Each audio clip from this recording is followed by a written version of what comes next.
Hey guys, quick review on today's New York Open. Higher time frame candle coloring basically stood red the entire day. Scalping line was green for the majority of morning and afternoon. If you made a rule that said you did not go against this strength and direction oscillator, and this was green, meaning the bulls were in charge, you wait until it turns pink, that they're weak, and there we go. 1 and 2 down. All right. So really, really good day. If you went against the higher time frame candle color, I don't blame you. The contrarian candle color clicked in, letting you know that it's time to look for a long. As soon as it clicks off, scalping line turns green, and up we go. So you could have got both sides. Very easy.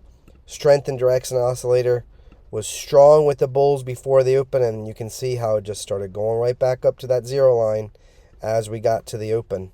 And then we got the nice green histogram at the bottom, green histogram to the top, and the circles turn green, and up we go. So buy and sell signals, if you wanted to put them on the chart, you can go 2 settings. This is with the long-term setting on. We'll go ahead and turn that on first.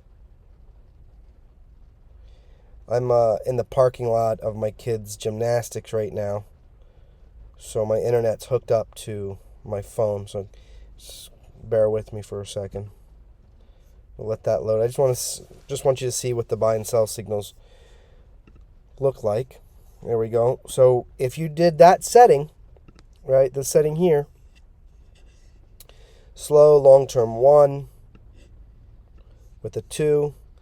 I really enjoy the contrarian settings or the trend trader. I don't use the scalper too much. A lot of the students do, but I tend to stay with either the trend trader or the contrarian. What's nice about the contrarian is you can add some trend filtering to it, which is what we did, and so we were able to get some real nice signals. So let's just say that we lost these two.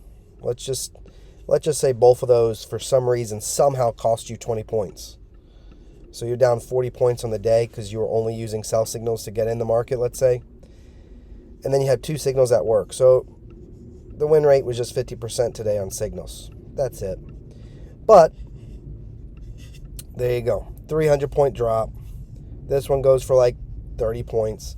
And this is wiped out and you're in the green big time.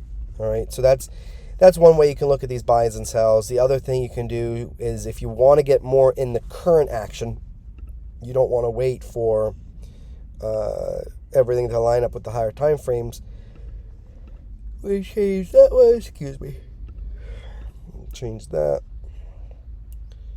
Alright. There we go. Let that load up. There we go. So you can see, you can go with the trend, the current trend, right, and go against the higher time frame candle coloring, and really nice buy sign, up we go. Nice buy sign, up we go. Real small sell sign, and then boom.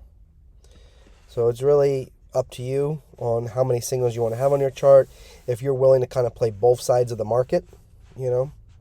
So, but all in all, very, very good day.